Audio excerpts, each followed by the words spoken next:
Shalom à vous tous, enfants bénis de Dieu. Alors, encore une fois, et avec un véritable et réel plaisir, pour vous servir, votre serviteur, et le serviteur de Dieu, Yedidia Marius Israël. Alors, bien-aimés en Christ, j'aimerais tous vous souhaiter la bienvenue à cette autre vidéo d'enseignement biblique, en ce qui concerne notre nouvelle rubrique, intitulée « La question de Nicodème ».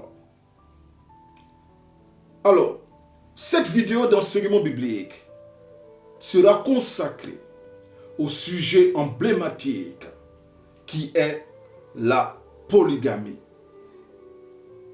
Alors, la question du jour.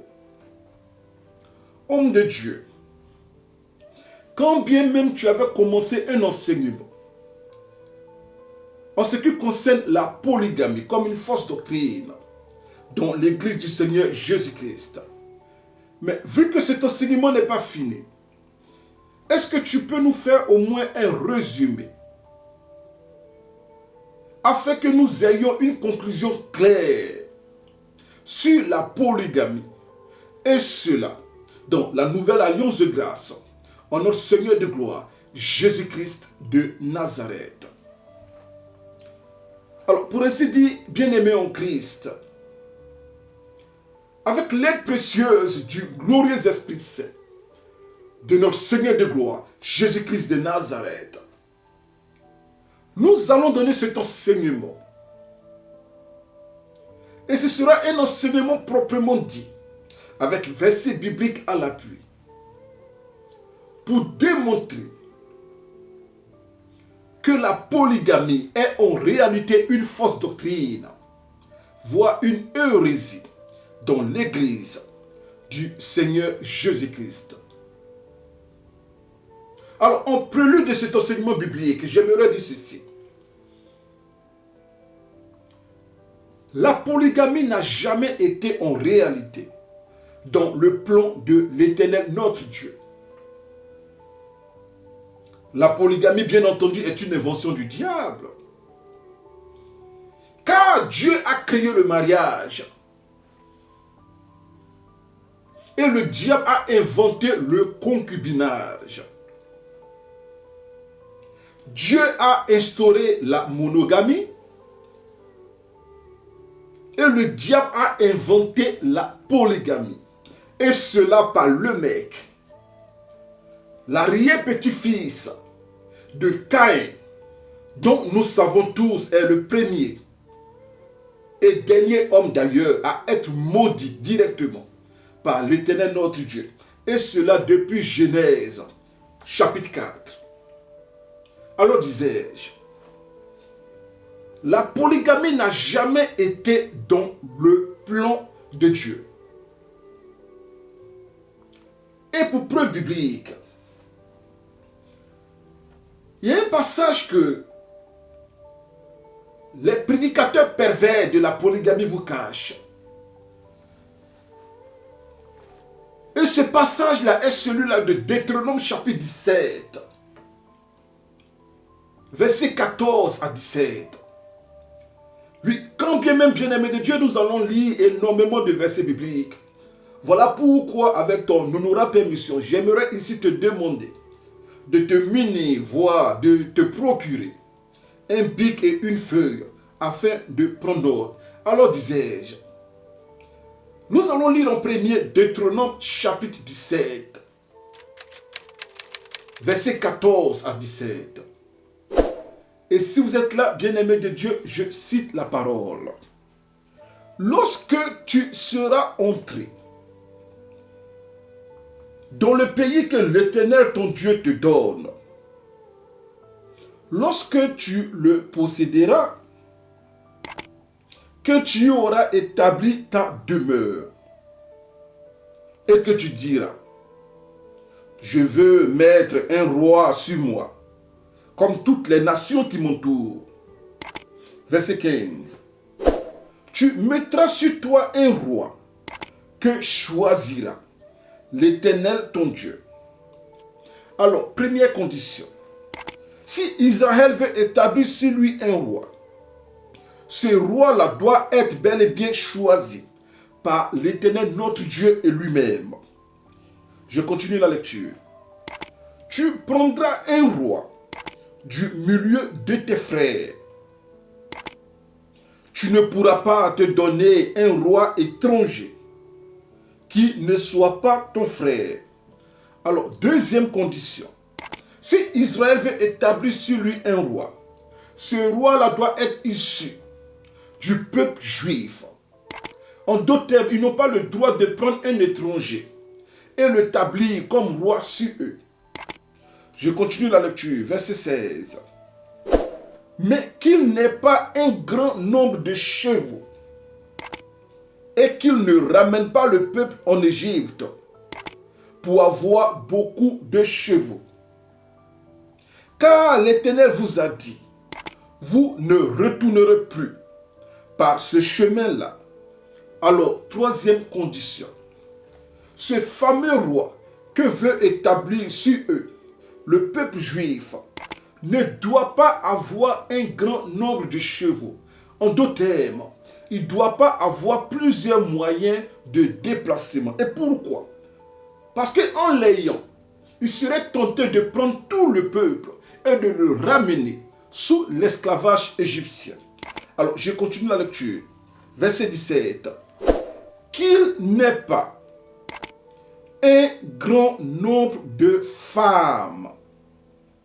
Qu'il n'ait pas quoi?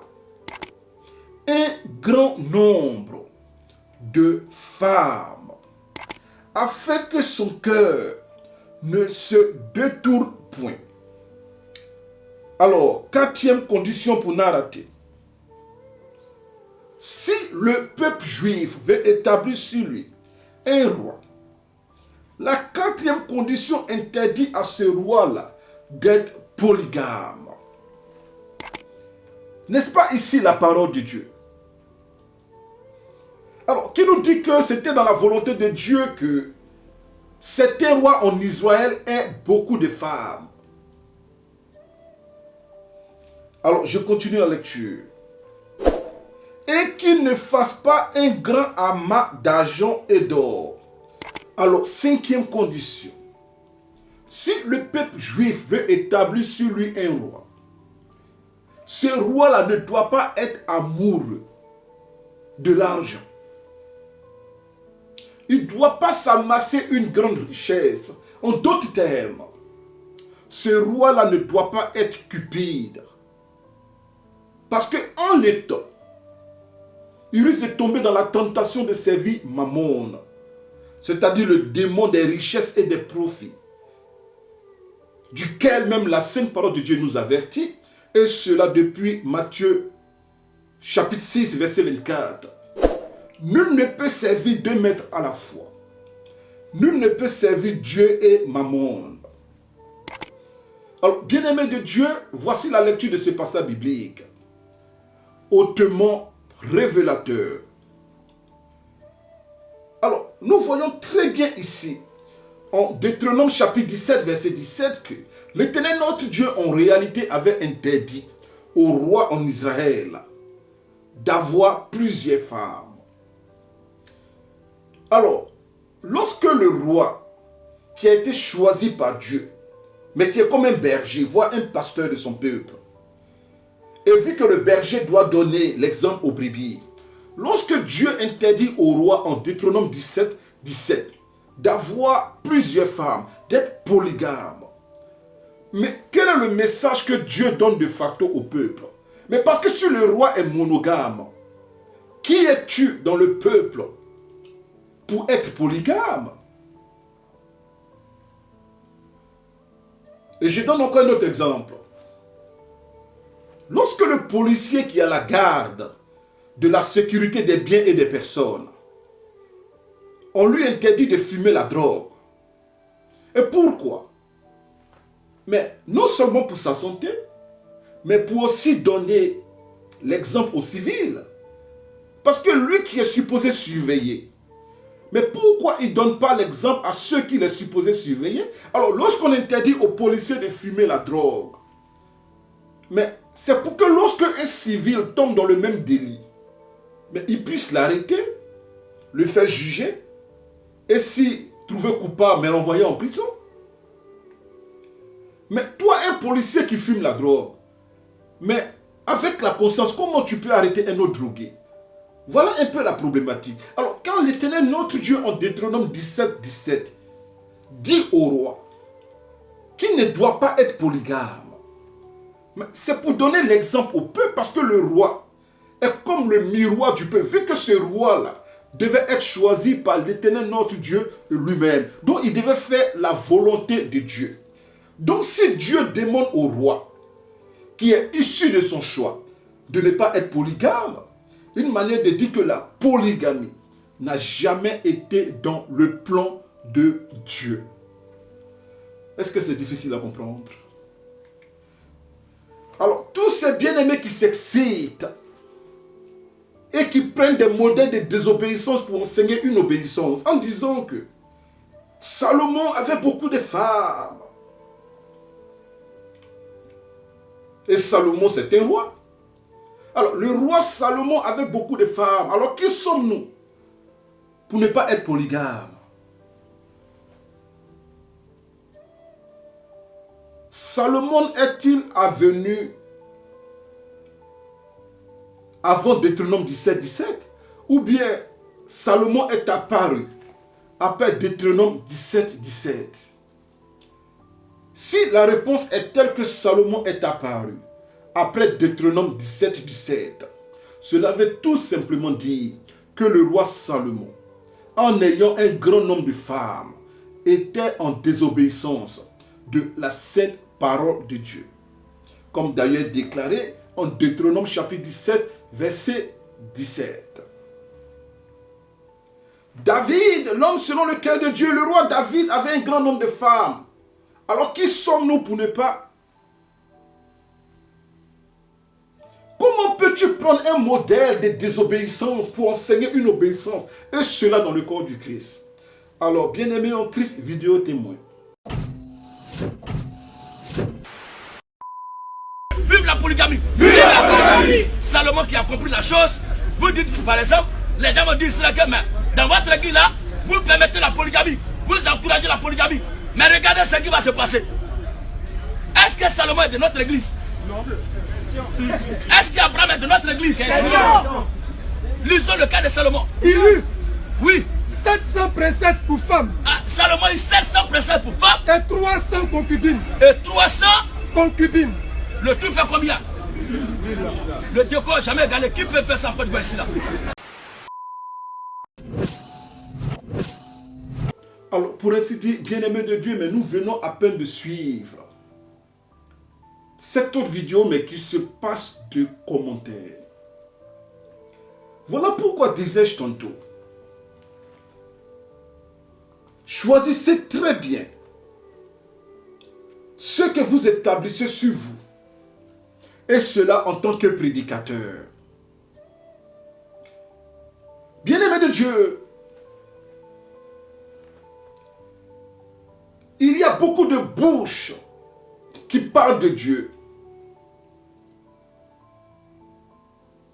mais très peu de cœurs qui parlent de la part de Dieu. Il y a beaucoup de prédicateurs, et je le reconnais, mais il y a peu d'hommes de Dieu.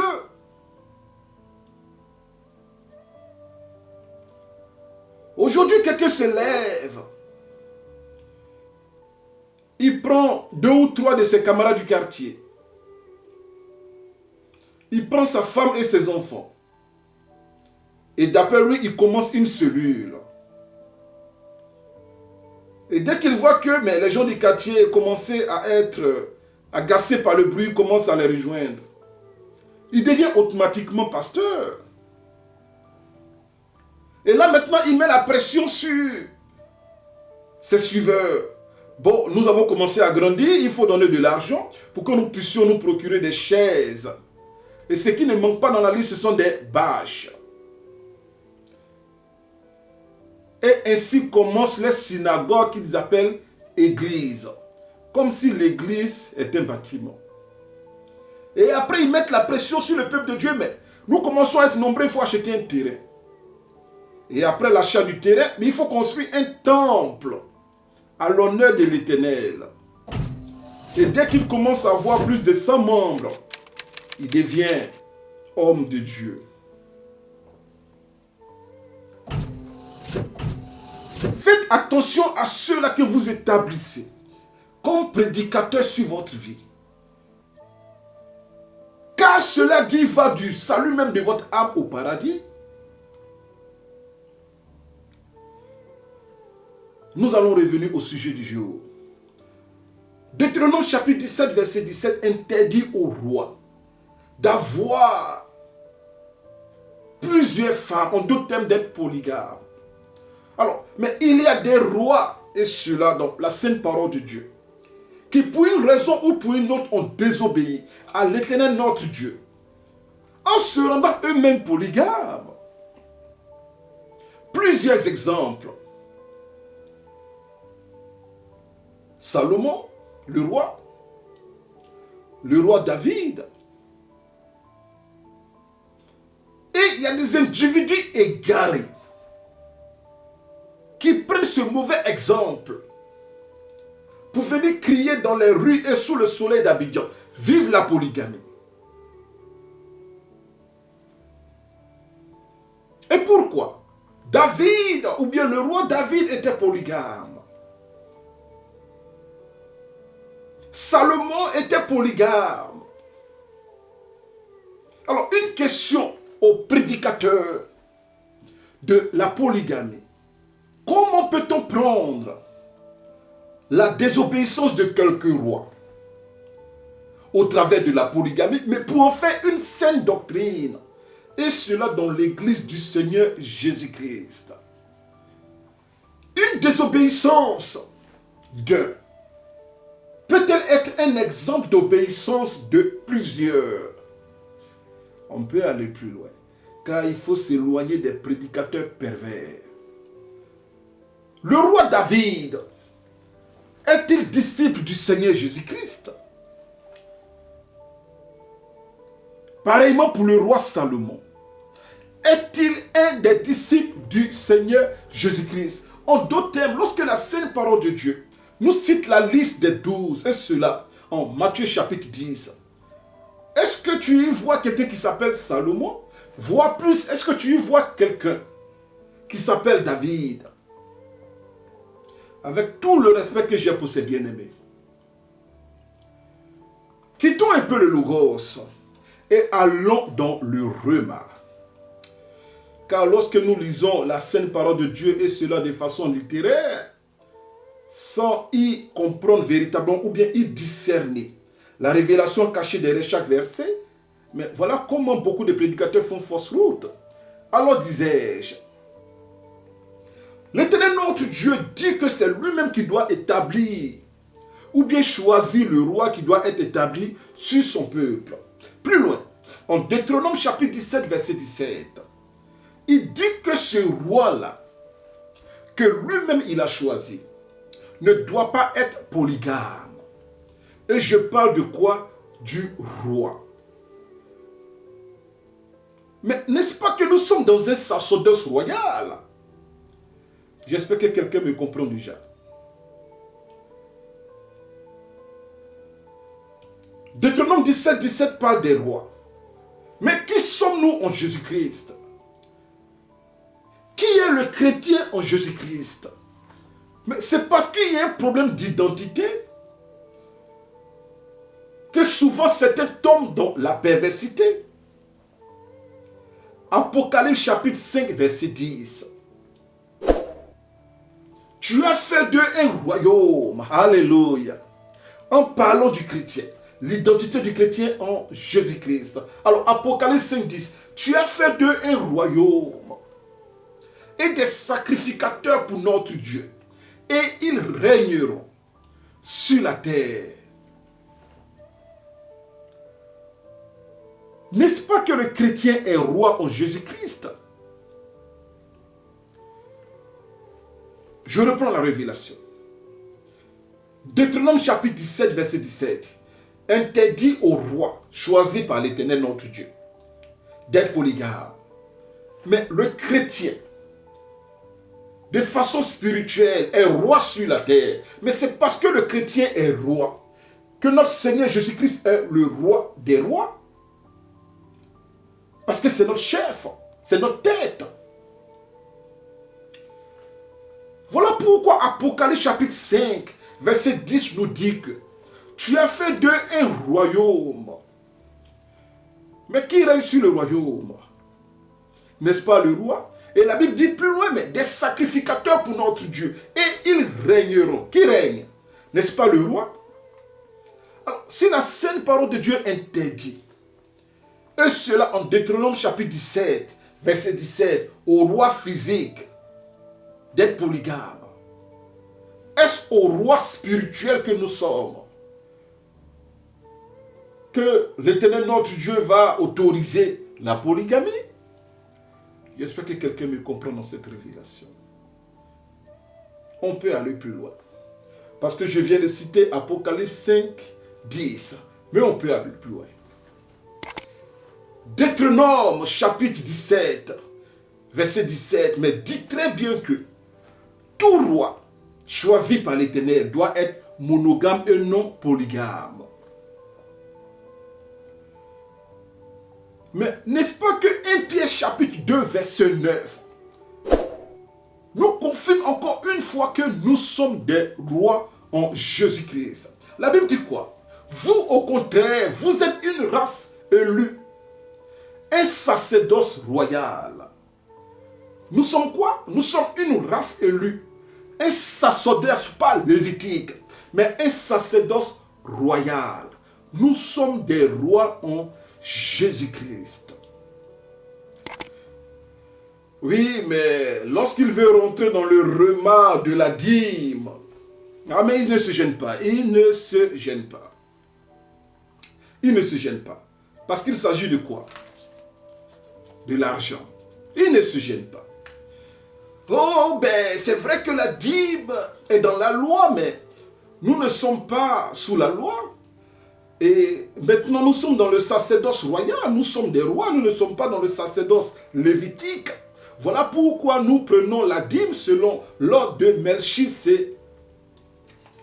Alors, lorsqu'il s'agit donc de la dîme, c'est là subitement, mais tu te rappelles que tu es dans un sacerdoce royal. Mais lorsqu'il s'agit de la polygamie, mais non, tu n'es plus roi. Parce que tu sais très bien que, il est interdit au roi d'avoir plusieurs femmes, voire d'être polygame à la lumière de Deutéronome 17, 17. Et je fais exprès de répéter ce verset pour que tous ceux qui suivent cet enseignement biblique, vu que la répétition est pédagogique, puissent retenir facilement ce verset biblique. Alors disais-je, Deutéronome 17, 17. Lorsqu'il s'agit de l'argent, oh non, mais nous ne sommes plus sur le sacerdoce lévitique. Nous sommes dans le sacerdoce royal, mais selon l'ordre de Melchisédek. Alors, la bonne nouvelle est aussi que ceux qui sont dans le sacerdoce royal, selon l'ordre de Melchisédek, sont des rois. Et il est interdit au roi d'avoir plusieurs femmes, voire d'être polygame.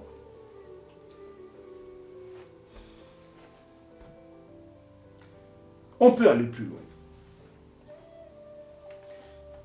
Il y a un deuxième passage biblique qui démontre clairement que l'Éternel notre Dieu, et cela depuis l'Ancien Testament, est contre la polygamie.